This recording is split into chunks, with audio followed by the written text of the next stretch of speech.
Hey guys, so I'm Segan Wish, and I'm not feeling so great right now. Um, we have a couple things that are not quite going the way that I would like them to go. I'm gonna speak in very vague terms, but you know how you you're sending something in to a bureaucratic agency, right? An application, and they request some kind of verification from you. And then, you send it, you don't hear anything, and then one day you hear back, you failed to provide this verification, and so we're gonna deny your claim. Okay. And that distresses me because I didn't fail to provide it. I put the information in the envelope, addressed it, put a stamp on it, sent it out. What happened is that you didn't receive it, and you're making it sound, like it's our fault for not sending it. And it's just that kind of language, that kind of, well, you must be in this situation because you've done something wrong, because you have failed to do something, rather than, hey, maybe the mail system's delayed, or hey, we didn't receive this. And then, ooh, sorry, I didn't mean to zoom in on myself there. And then when you try to call them to sort it out, the phone lines are all busy, and they take like what, half an hour to an hour to get to you. Okay. Or they say, oh, well, you can just visit our website at dot dot dot, whatever. But the website is really just not the best. It's not the easiest to navigate, or let's say the server's feeling uncooperative that day, or anything can go wrong with those websites.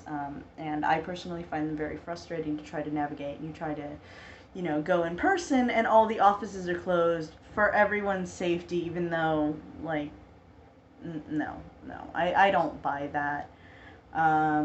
Many people are vaccinated, and many offices for other things are open. You just have to wear a mask. Okay, it's not that hard to just put on a mask and go down there. And do your job, but everybody's like working from home and not showing up to the office. And I don't know why that is. I'm not putting this on the workers so much as just like the agencies themselves making these things as inhospitable as possible, and then like putting the blame on the applicant for failing to do things. And it's not great. And if you're not in the kind of situation where you have to worry about things like that, and you have no idea what I'm talking about, hey, good for you. Um, I'm happy for you. And if you are, God, you know what I'm talking about, because I'm not the only one in my state, in even my country, who's like, I have friends halfway across the country who are dealing with the very same thing, you know, and it is stressful and frustrating. There's this popular thing now, these memes that are like, oh, well, as a human being, you have more worth than the labor that you can produce, which is, it's great. It's a very schmaltzy and sentimental thing to say, but unfortunately, the reality of the situation is that that's not going to put food on my table. Like, I have to be good at something productive. Like, oh, well, we're not supposed to be productive 24/7. We're not supposed to be, these full-time professional work beings. Okay, that's great. That's, you know, fantastic. I do agree with that. But unfortunately, the people that run this country don't seem to. Or the people that run, what's supposed to, provide assistance to people who, can't work for whatever reason, don't see it that way. And unfortunately, like, memes don't really change the world, you know what I mean? You have to be good at something productive and profitable, and you have to produce something that's worth money to people if you want to survive. And it sucks, but it's the way that it is. And so I see those memes, and I think they're supposed to make you feel better, but they just make me feel worse, because, like, I had to quit my old job because they wanted me to work over my son's birthday. They like guilt tripped me about not getting work done that week. They also hadn't raised my pay above minimum. Like the county would always decide when I got a pay raise, and then they were like, "Oh well, the county gave you a pay raise, so we don't actually have to raise your pay."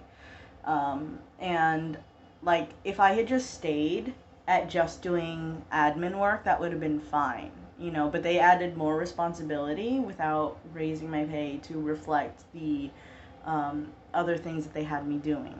Okay, which is not great. So now I'm in the position of looking for a job where I can do clerical work and just clerical work because I cannot tax my brain right now. I am back in school. Unfortunately, that is not going as well as I had hoped it would.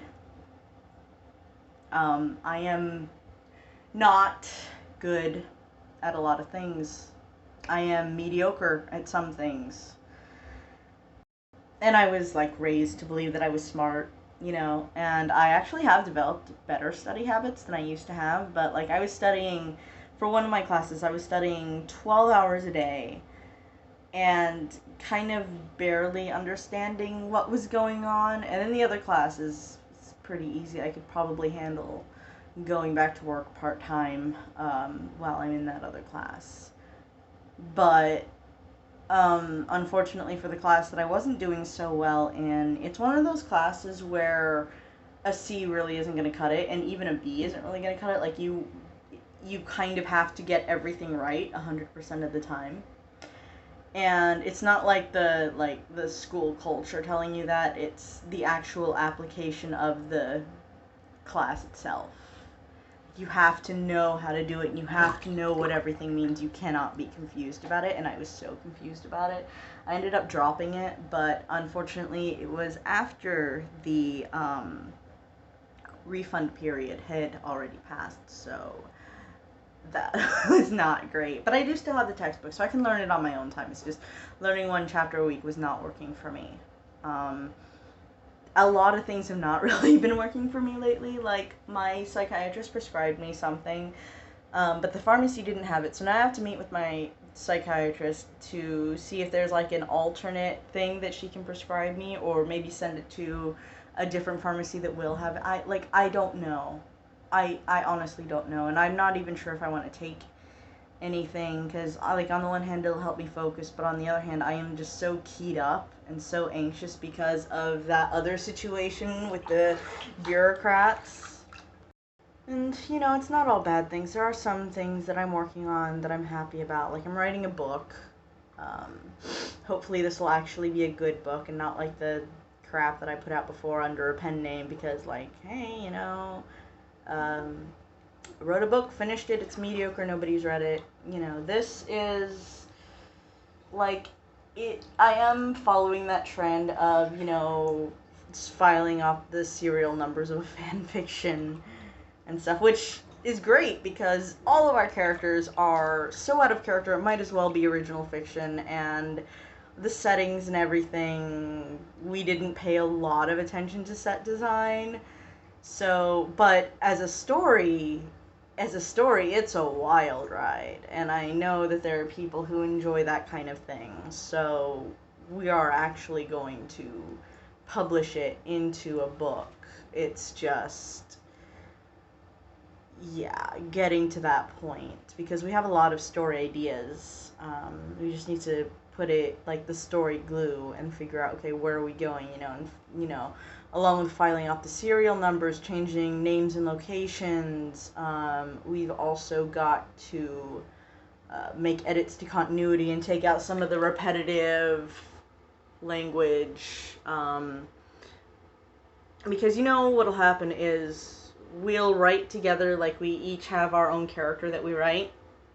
Okay, and so we'll write together, and then at the end of the day, I'm going back through it, and it's like, oh, she said she loved him more than her own life like 10 times in the last chapter. We can't have that. Or she said this was the best time ever, but she said that like the past like 3 times that they've been intimate. So no, we gotta, that's a little much, you know. Or he's been confused about who he loves the most, and it's getting a little annoying. Or, yeah, he was all about this character, and then he kind of forgot this character existed, and now he's all about this character, and like there's soap opera, and then there's what is going on here. And what we don't want to do is be like, we don't want to lose the thread, basically. We don't want to be like season 5 on the CW, whatever. I'm looking at specifically Gossip Girl. It's not a Gossip Girl fan fiction, thank God. It kind of comes across as one a little bit, because there's one character who has like shares a name with a character in Gossip Girl and is kind of a himbo. So you guys know who I'm talking about, so it gets there. But I also have some crafts and some projects that I've been working on, and my goodness, I really want to figure out how to sell them and where, and like if there's going to be a vendor's fee, because we kind of need something to happen. We need something good to come up right now, because it's like the way that things are right now, like we're thankful that we have what we do, but this is not a sustainable situation. As far as the baby goes, we still are trying to look into getting him into something, maybe not daycare, because one of my friend's kids got really sick from daycare recently, and yeah, I'm not sure I'm ready to deal with that. I don't know how I would feel about being a stay-at-home mom. I mean, I can look after him for a few hours, that's fine. But, when he cries, it goes straight to my heart, and Loki's a lot stricter about that than I am. Like, he'll say, okay, don't go in there, you're just going to encourage him. I'm like, well, I got to see if he's got a clean diaper. I've got to see, if he needs, like teething gel, or if he is, feeling, bad, like he needs medicine or something. Loki's like, no, because then he's gonna know that whenever he cries, you're just gonna run to him. And I'm just like, that's what you're supposed to do. He's a baby, But, I mean, for the most part, it works out. We have a happy, healthy little boy and all that. It's just, we have different parenting philosophies. And again, sometimes it works, sometimes not so much. And I get sick really easily. So, like, and there are times when I just can't do anything except lay in bed and complain about how crappy I feel. So, like, ideally, I want to work part-time, because school is a money sink. And I love learning, but not if I can't, like, make something of it. I had to drop the profitable class, and I'm acing the fun class. And I know that sounds like such a cliche, but I could not. I was having such a hard time. That class was not... It's like, it went too fast for me. And I pick up things usually very quickly, but not this time. And I just got so frustrated. And I couldn't... I was so frustrated, I couldn't even think of the words to ask for help. So I have a friend who I'm writing this book with, and she's fantastic. We're also, like, drawing the characters together and all that. We're having a lot of fun, But both of us have this, like, life situation stuff going on. Like, she's having the same bureaucracy issues that I am, and keep in mind, again, she lives halfway across the country from me. And so she's having the same bureaucracy issues that I am. She's got a little one at home, and she and her husband are dealing with, their own ailments and such, and as am I. And so it's a very challenging time, I think, for myself and several of my friends. Basically, I just want to, like, come on here and vent a little bit, because some of my audience is supportive and nice, and I'm very appreciative of you guys, and I love you guys a lot. You can hear my baby outside of he can hear me talking. He knows that I'm doing a vlog. But anyway, like, aside from those very frustrating things, we are very grateful. We have a roof over our head. We have access to food and clothing, and like, my son has access to toys, and he's a very loved little boy. he knows he's a very loved little boy, and I've been able to keep up with our bills and such. So it is not as bad as it could be. We are very grateful for what we do have. I just kind of wish things would go, at the risk of sounding spoiled, I wish things would just go more smoothly. That's all. So yeah, this has been my update, and let's see, was there anything else I wanted to say?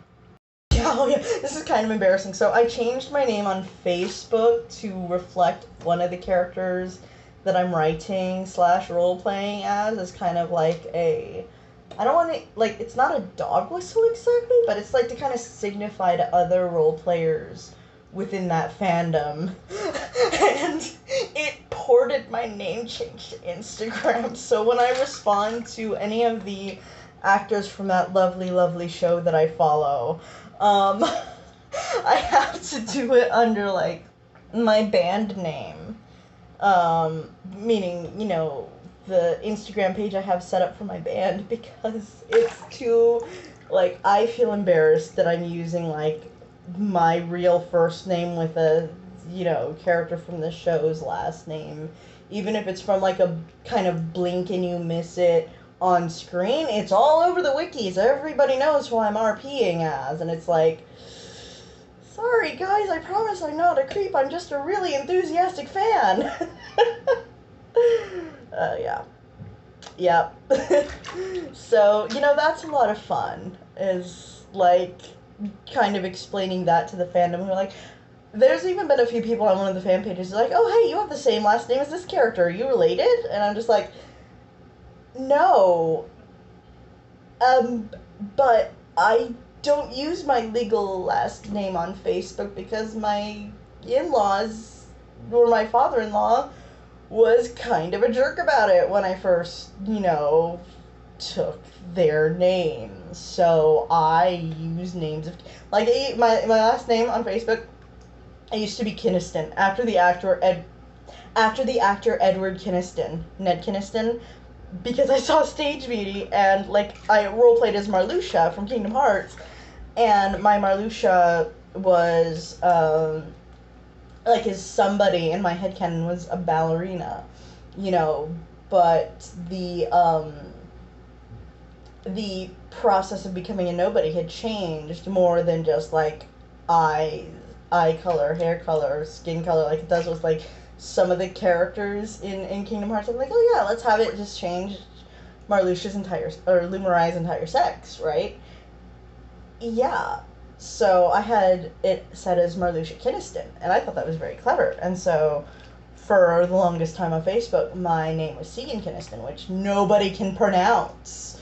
And so I was like, okay, well, I'm going to take the name of this other character, which, yeah, people can pronounce it. It's just now everybody thinks that, and because I also, like, kind of dress like a femi version of that character, everybody thinks, like, oh, yeah, she wants to be this guy. And I'm like, no, I'm just a role player. I'm a very dedicated role player. So, yeah, so all that's been going on. It's a fun time. Excuse me if you're hearing me wring out a washcloth with my feet on the faucet, which you are not going to get to see. That's, like, I'd say that's for my OnlyFans, but actually my OnlyFans is dedicated to dirty artwork of my characters, which you're also not going to get to see. So, yeah, have fun with that. Cheers. Love you, everybody. Bye.